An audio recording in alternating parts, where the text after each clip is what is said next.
Assalamualaikum warahmatullahi wabarakatuh.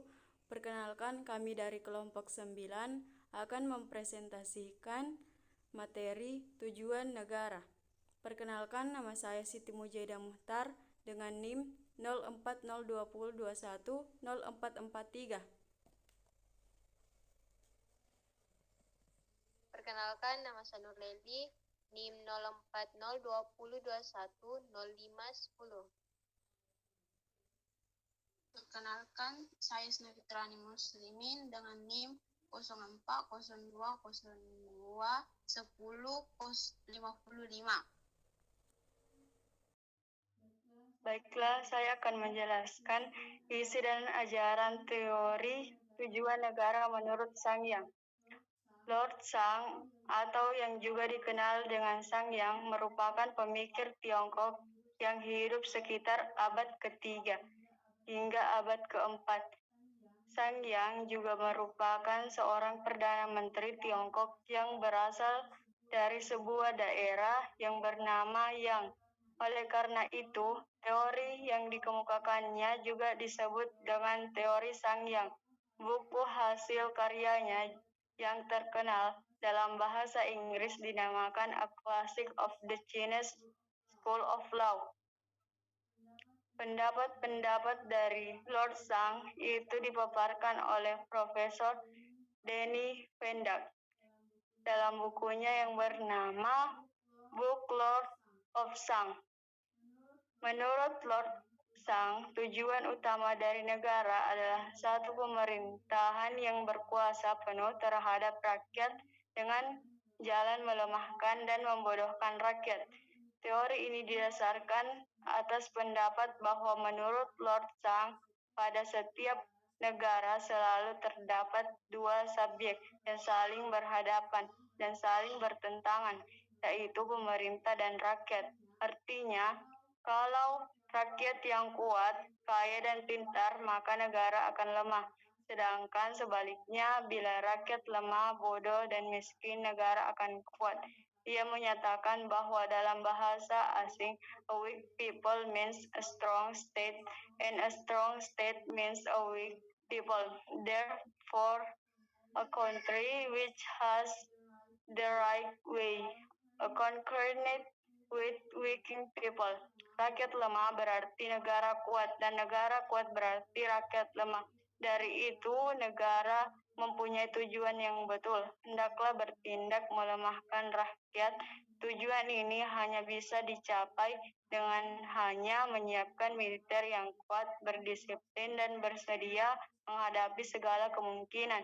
Di balik itu, kebudayaan adalah merupakan neraka apabila dalam suatu negara terdapat hal-hal yang berikut ini, yakni adat istiadat, musik, nyanyian, sejarah, kebaikan, moral kesusilaan, hormat pada orang tua, kewajiban, persaudaraan, kebijaksanaan, maka raja tidak akan dapat lagi mengarahkan rakyat. Bencana kehancuran negara tidak bisa dihindarkan. Sebaliknya, menurut Lord Sang, korbankanlah kebudayaan rakyat untuk kekuasaan negara. Jadi, inti dari ajaran Sang Yang adalah tujuan negara itu sendiri adalah mengumpulkan kekuasaan yang sebesar-besarnya. Selanjutnya, menurut Sang Yang, perbedaan yang tajam antara negara dan rakyat akan membentuk kekuasaan negara, yang dimana tujuan itu dapat dicapai dengan menyiapkan tentara yang kuat, berdisiplin, dan bersedia menghadapi segala bentuk ancaman. 2.2 Isi dan ajaran teori tujuan negara menurut Nicole Mikapel. Teori Mikapel tentang tujuan negara dikemukakan dalam bukunya I Principe, Kepala Negara. Menurut Mikapel, tujuan negara adalah untuk memupuk kekuasaan guna mencapai kemakmuran rakyat.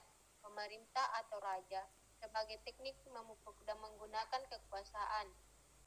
Kekuasaan Raisen Dieter dari negara, esensinya terhadap negara absolut,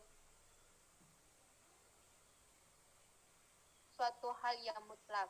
Dalam usaha memupuk kekuasaan, Raja atau pemimpin negara harus mempunyai sifat-sifat harimau agar ditakuti oleh rakyat dan musuh-musuhnya yang lebih lemah. Bersifat sebagai kancil yang cerdik, licik, agar dapat menguasai rakyat dan menerobos lubang-lubang jaring atau perangkap yang dipasang oleh lawan-lawan politiknya yang lebih kuat. Negara boleh mengadakan perjanjian dengan negara-negara lain, tetapi tidak perlu mentaati perjanjian itu. Yang penting rakyat tidak dirugikan dan kesejahteraan bisa dicapai. Itu inti dari ajaran Michael sebagai seorang ahli pemikir terbesar pada masa zaman Renaissance. Tentang tujuan negara adalah mengusahakan terselenggaranya ketertiban, keamanan, dan ketentraman, dan untuk mencapai tujuan tersebut, seorang raja harus mempunyai kekuasaan yang absolut, dan negara harus mengejar tujuan dan kepentingannya dengan cara-cara yang paling tepat, bahkan bila perlu dengan cara yang sangat licik sekalipun. Untuk itu, ajaran Michael menekankan dilepasnya pemikiran-pemikiran moral dan kesusilaan dalam konteks asas-asas kenegaraan. Michael berpendapat bahwa arah mendapatkan dan menghimpun kekuasaan yang sebesar-besarnya di tangan raja dengan cara-cara licik yang absolut hanya merupakan sarana karena tujuan akhir yang lebih tinggi adalah kemakmuran bersama.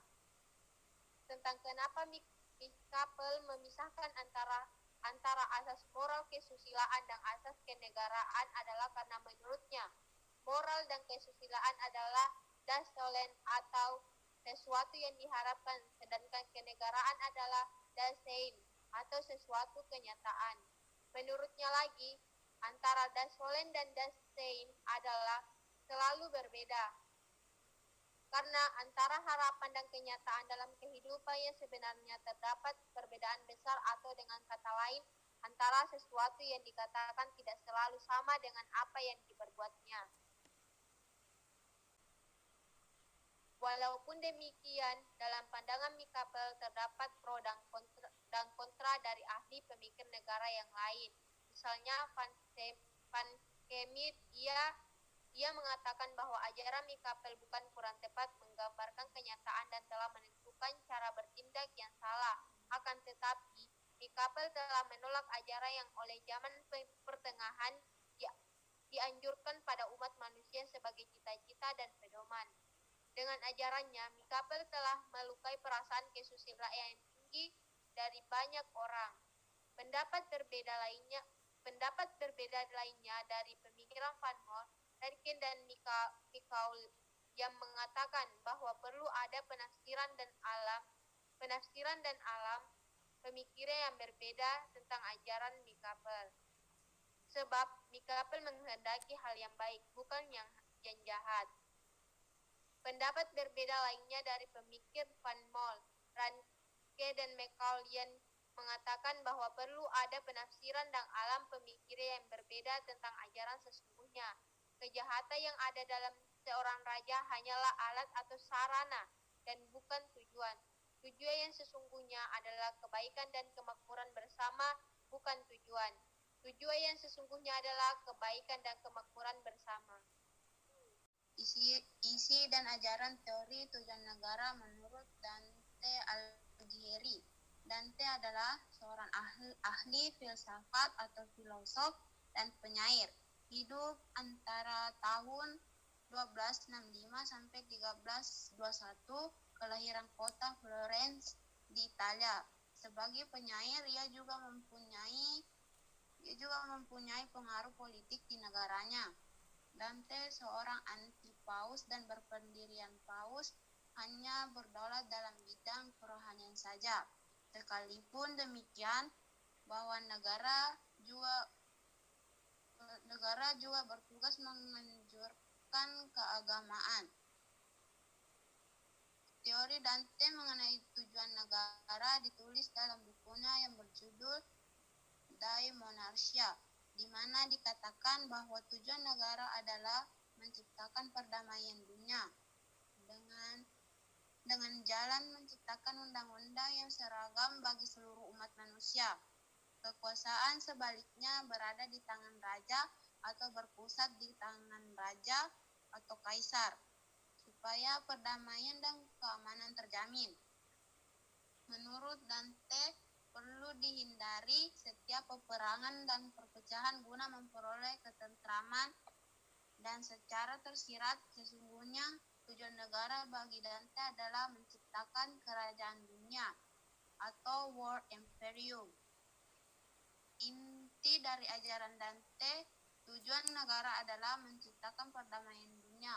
Karena itu, diperlukan undang-undang yang seragam bagi umat manusia guna mencapai tujuan tersebut. Sekian dari presentasi kami. Wassalamualaikum warahmatullahi wabarakatuh.